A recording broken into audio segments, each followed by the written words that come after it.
Today's lesson is from Joshua chapters 3 and 4. Early in the morning, Joshua and all the Israelites set out from Shittim and went to the Jordan, where they camped before crossing over. After 3 days, the officers went throughout the camp, giving orders to the people. When you see the Ark of the Covenant of the Lord your God and the priests, who are the Levites, carry it, you are to move out from your positions and follow them. Then you will know which way to go, since you have never been this way before. But keep a distance of about 1,000 yards between you and the ark. Do not go near it. Joshua told the people, consecrate yourselves, for tomorrow the Lord will do amazing things among you. Joshua said to the priests, take up the Ark of the Covenant and pass it on ahead of the people. So they took it up and went ahead of them. And the Lord said to Joshua, today I will begin to exalt you in the eyes of all Israel, so that they may know that I am with you as I was with Moses. Tell the priests to carry the Ark of the Covenant.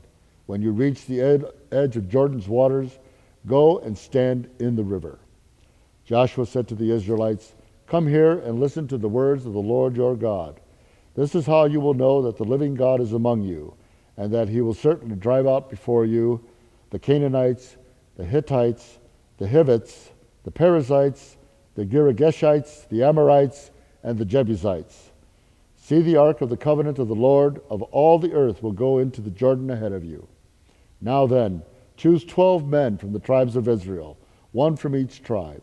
And as soon as the priests who carry the Ark of the Lord of all the earth, set foot into the Jordan, its waters flowing downstream will be cut off and stand up in a heap. So when the people broke camp to cross the Jordan, the priests carrying the Ark of the Covenant went ahead of them. Now the Jordan is at flood stage, all during harvest. Yet as soon as the priests who carry the Ark reached the Jordan and their feet touched the water's edge, the water from upstream stopped flowing. It piled up in a heap a great distance away at a town called Adam, in the vicinity of Zarethan, while the water flowing down the sea of the Arabah, the Salt Sea, was completely cut off. So the people crossed over opposite Jericho. The priests who carried the Ark of the Covenant of the Lord stood firm on dry ground in the middle of the Jordan, while all Israel passed by until the whole nation had completed the crossing on dry ground.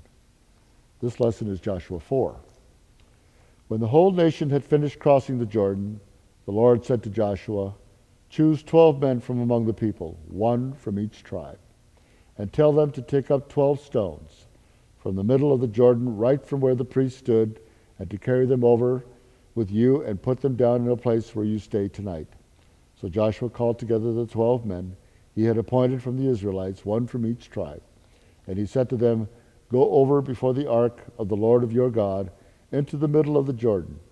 Each of you is to take up a stone on his shoulder, according to the number of the tribes of the Israelites, to serve as a sign among you. In the future, when your children ask you, what do these stones mean? Tell them that the flow of the Jordan was cut off before the Ark of the Covenant of the Lord. When it crossed the Jordan, the waters of the Jordan were cut off. The stones are to be a memorial to the people of Israel forever. So the Israelites did as Joshua commanded them. They took 12 stones from the middle of the Jordan, according to the number of tribes of the Israelites. And the Lord had told Joshua and had them carry them to their camp, where they put them down. Joshua set up the 12 stones that had been in the middle of the Jordan at the spot where the priests who carried the Ark of the Covenant had stood. And they were there to this day. Now the priests who carried the ark remained standing in the middle of the Jordan until everything the Lord had commanded Joshua done by the people, just as Moses had directed Joshua. The people hurried over. As soon as all of them had crossed, the ark of the Lord and the priests came to the other side while the people watched. The men of Reuben, Gad, and the other half-tribe of Manasseh crossed over, armed in front of the Israelites as Moses had directed them. About 40,000 armed for battle crossed over before the Lord into the plains of Jericho for war. That day the Lord exalted Joshua in the sight of all Israel, and they revered him all the days of his life, just as they had revered Moses. Then the Lord said to Joshua, command the priests carrying the ark of the testimony to come up out of Jordan. So Joshua commanded the priests, "Come up out of Jordan." And the priests came up out of the river, carrying the ark of the covenant of the Lord. No sooner had they set their feet on dry ground than the waters of the Jordan returned to their place and ran at flood stage as before. On the 10th day of the first month, the people went up from Jordan and camped at Gilgal on the western border of Jericho. And Joshua set up at Gilgal the 12 stones that had been taken out of the river Jordan.